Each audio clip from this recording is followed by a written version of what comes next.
Hey, welcome collectors of all ages. This is Mike with Jayhawker Vintage Cards, playing a little bit of old school Coleco football. This is actually my game from the 70s and it still works.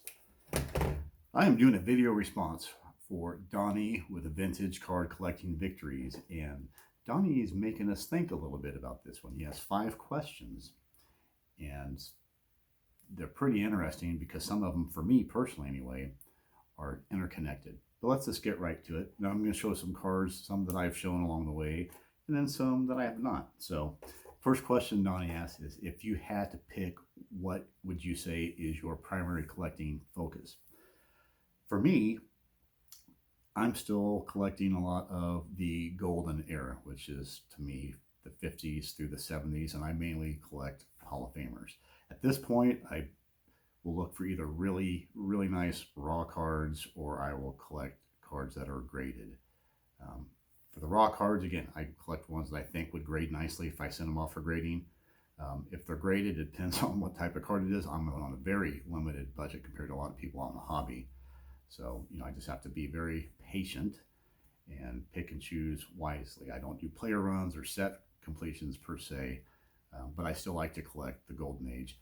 But that being said, my primary focus is just vintage cards. And so I do collect a little bit of pre-war. I'm getting into that a little bit more. I've really got to watch my budget on that because most of the cards that you see people show on YouTube, I can't afford those. So I have to pick and choose either lower grade cards or unique cards that just won't break the bank. And I'm just having an example here. This is a 1911 Napoleon Lajoie game card blueback. And this is just a really cool card. If I would get, one of the more tobacco type cards that are, thousands of bucks, obviously I wouldn't even try it, and I definitely wouldn't be able to get it in a 6. I've shown this card before. This is not pre-war, but this is just one of my favorite cards in my collection. The Stanley Musial rookie. And as you can see, it actually is in really good shape for a 1.5. It's a little bit off center, but it's still a really beautiful card.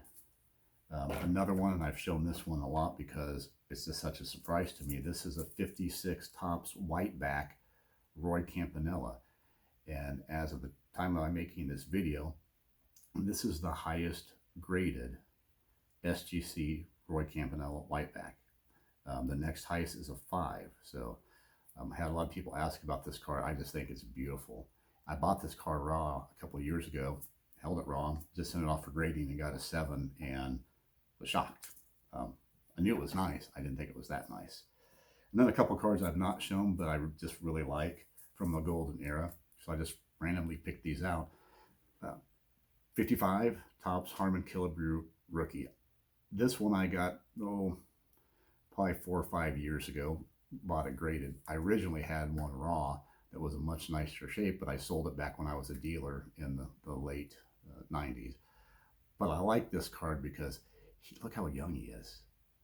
And much like the Sandy Koufax, he also has a rookie 1955 Topps. It took both of them several years to become established. So if you look at them, they look like babies. I mean, they look so young in those photos. And then I love this Ernie Banks card, the 57 Topps. I just absolutely love that. Ernie has some not so flattering cards. 71 Topps, his last card, is not very flattering. I don't think the 61 Topps, the hatless one, is very good. But that's a beautiful card. So is this 56. And of course, his rookie is one of the most beautiful cards of all time. I do not have that one. Next question is, what hobby project are you planning on completing this year? Well, for me, and this is going to be intertwined with his third question, is my main thing is going to be organizing my cards. Now that I've really kind of full-blown gotten back into collecting and possibly setting up at shows, I need to organize my cards. They're all over the place. I have a bunch of storage that I haven't looked at for literally over 20 years that I need to get into, see what I have. A lot of junk wax, a lot of common junk wax that I probably just going to pass on to somebody else who might want them, because I don't really have any interest in that stuff at all. I'm going to send some cards off to SGC. I don't have any orders out there right now. but I do have several cards that I want to send off. And I also have some modern and ultra modern that I would really like to send off as well. So organizing my cards, sending off some cards for grading. And then, you know, if you watch my videos, you see where I'm sitting at now. This is actually a bar area at my house. And then I have another room where I sit at my computer, and you can see a lot of junk behind me that I'm organizing. I don't really have a card room, and I don't know if I'm going to have a card room with like cards all over my walls for one major reason. I live in Kansas, and this guy has stood on his porch and watched a tornado heading right towards his house, and luckily it moved off, you know, half a mile to the south. But if you live in Kansas, you got to think about stuff like that. So I want my cards, you know, I might put some up when I do tapings and recording videos, but probably going to take them down and put them in secure storage when I'm done.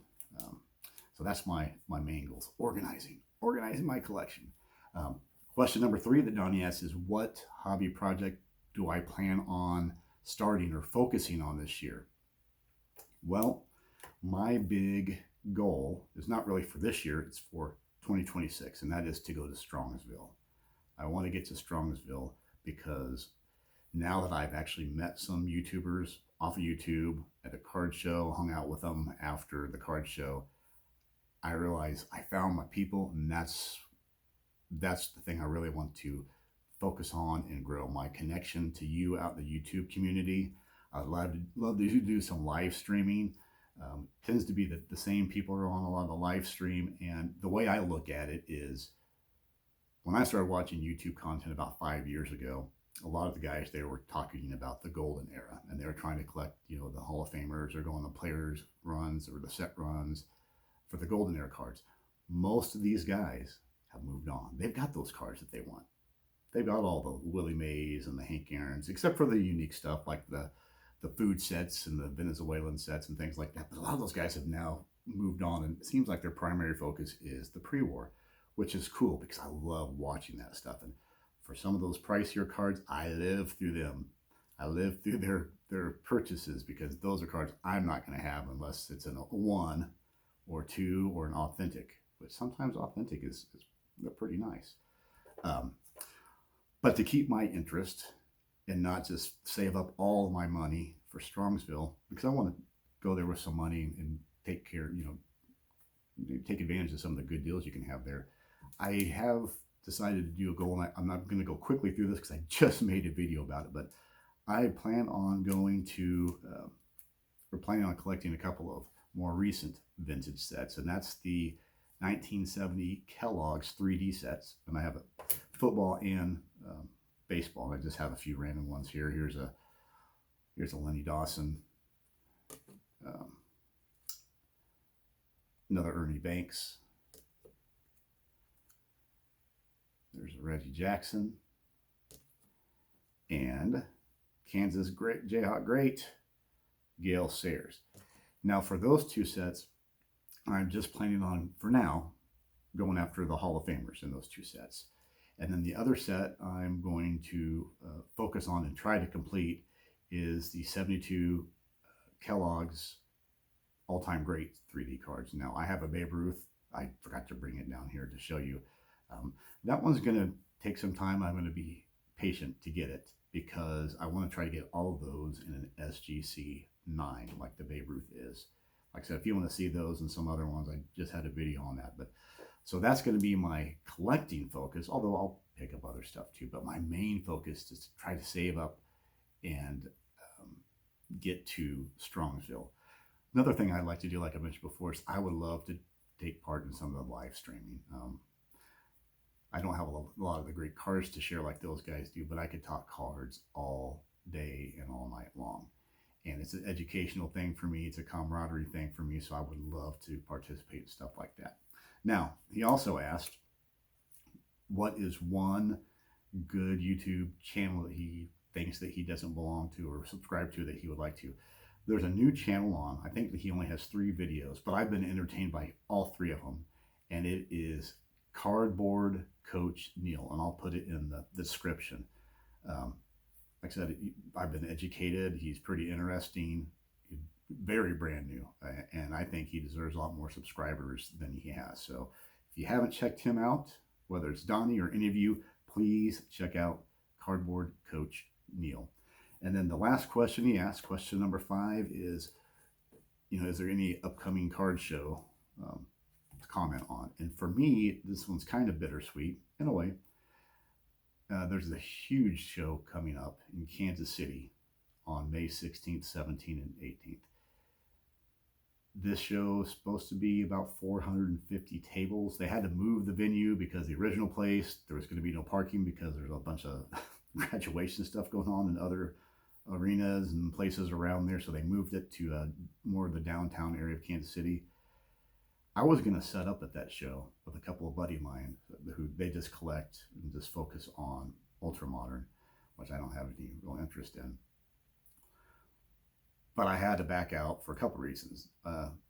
Once I had already signed up for that, found out that my wife, who is retiring after 30 years of teaching, she's having a bunch of graduation ceremonies, luncheons, and dinners that Friday and that Saturday.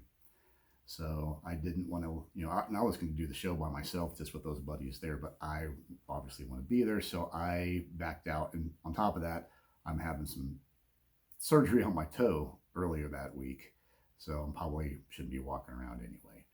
But that's a show that should be pretty interesting because they're celebrating the 1985 World Series champions, Kansas City Royals, as well as the 2015 World Series champion Royals.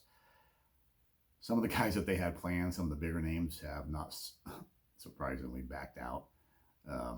So they're not going to be there. But they're still going to be a solid group there. They've also added some Kansas City Chiefs players, and I think they've added Danielle from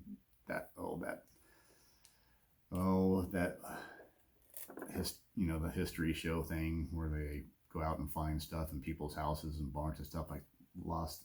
American Pickers, I think that's what it's called. So she's supposed to be there signing autographs if you're into that type of thing. But anyway, Donnie, thank you for the video response opportunity. It's always fun to talk cards, show cards. Like to see more of you do that response for Donnie. And until then, keep enjoying collecting. Thank you.